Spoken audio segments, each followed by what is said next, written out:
Bonjour, bienvenue à ma vidéo du vendredi. Cette vidéo fait suite au message de vendredi dernier sur comment être conduit par le Saint-Esprit.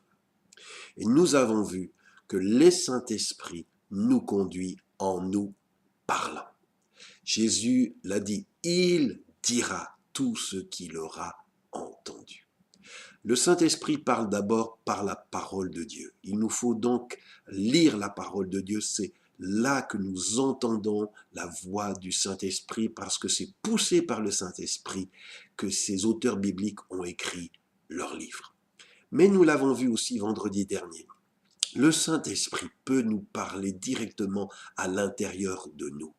Le Saint-Esprit, disait Paul, rend témoignage à mon esprit, c'est-à-dire à l'intérieur de moi, rend des témoignages que nous sommes enfants de Dieu. Et à une autre occasion, Paul, alors qu'il était sur un navire en route pour Rome, il va dire ceci: ô homme, je perçois que la navigation ne se fera pas sans péril. Ô homme, je perçois. Mais comment Paul pouvait-il percevoir qu'il y aurait péril en demeure? Il l'a pas lu dans une boule de cristal ou dans les lignes de la main. Il n'était pas un astrologue ni un devin. Il ne pratiquait pas l'occultisme. Ça, c'est la force obscure. Comment Paul a-t-il perçu que ce navire sur lequel il était embarqué allait faire naufrage? Vous savez comment? C'est pas en lisant la Bible, mais il l'a perçu en son esprit, parce que le Saint-Esprit, il rend témoignage à notre esprit des choses qu'il a entendues de Dieu et de Jésus. Et il est dit, Jésus l'avait annoncé, que le Saint-Esprit vous annoncera ce qui doit arriver. Et donc le Saint-Esprit, dans le cœur de Paul, dans l'esprit de Paul, lui a dit, Paul, le navire va avoir un souci. Donc on voit, mon frère, ma sœur, que parfois, le Saint-Esprit nous conduit en parlant à l'intérieur de nous-mêmes. Il s'agit d'une voix surnaturelle, ça vient pas de nous. C'est pas forcément spectaculaire, mais c'est une voix. Et il nous faut, en tant qu'enfants de Dieu, apprendre à reconnaître cette voix à l'intérieur de nous quand elle nous parle. Une des caractéristiques pour reconnaître la voix du Saint-Esprit à l'intérieur de nous, c'est la paix de Dieu. Quand nous sommes dans la volonté de Dieu, quand nous écoutons Dieu correctement, nous allons avoir la paix. Paul dit dans Colossiens chapitre 3 verset 15 que la paix de Christ à laquelle vous avez été appelés règne dans vos cœurs. Nous sommes appelés à la paix, que la paix du Christ à laquelle vous avez été appelés.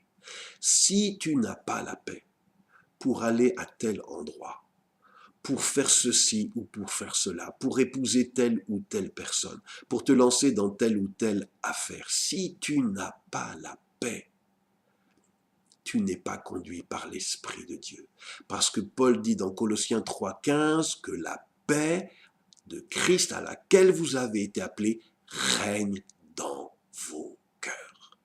Quand le Saint-Esprit nous a vraiment parlé, une manière qu'on reconnaît qu'il nous a parlé, c'est qu'on a la paix.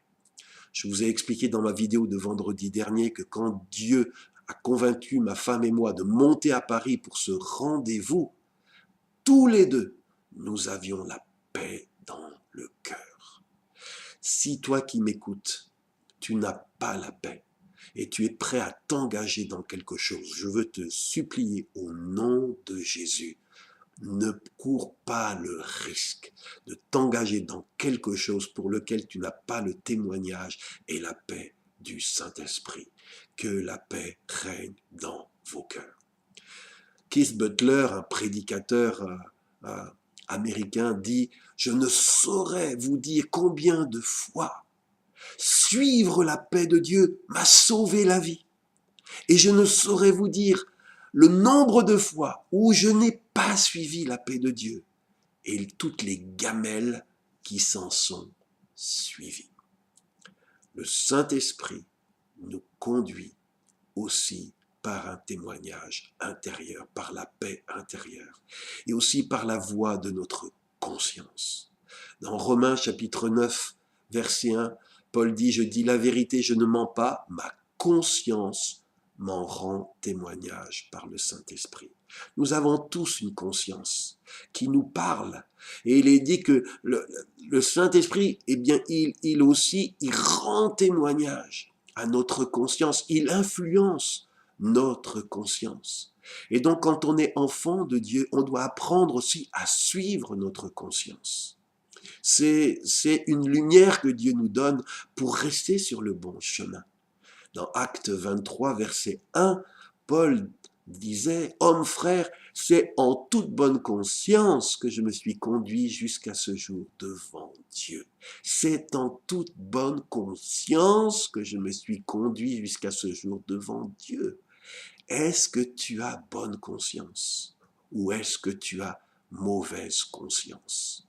Keith Butler dit « Choisissez d'écouter votre conscience et vous protégerez ainsi votre foi. » Et en effet, l'apôtre Paul a écrit à Timothée, son fils spirituel. Il lui a écrit dans 1 Timothée chapitre 1 verset 19, « Mon fils, garde la foi et une bonne conscience. » Car quelques-uns ont refusé d'écouter leur conscience et ont causé ainsi le naufrage de leur foi.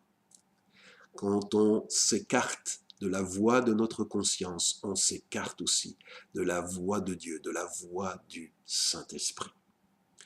Le Saint-Esprit nous parle donc par la parole écrite de Dieu, la Bible.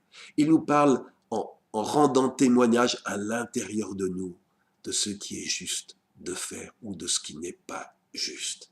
Le Saint-Esprit peut aussi nous parler par une voix audible.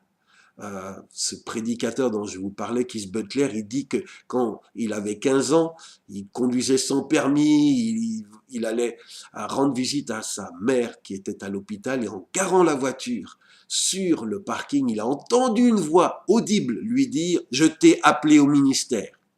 Et lui, il s'est retourné derrière pour voir qui lui parlait sur la banquette arrière de la voiture, mais il n'y avait personne.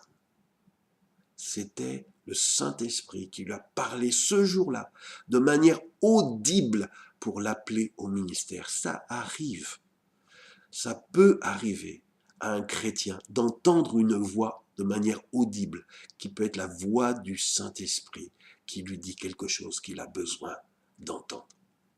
Le Saint-Esprit peut aussi nous parler au travers de rêves et de visions. Les rêves, les visions, je sais qu'il y en a qui aiment beaucoup cela, mais c'est pas qu'il faut être fan de cela. Il faut privilégier écouter la voix de l'Esprit par l'écoute et la lecture régulière, quotidienne de la Bible. Mais les rêves font partie aussi de la dernière effusion du Saint-Esprit.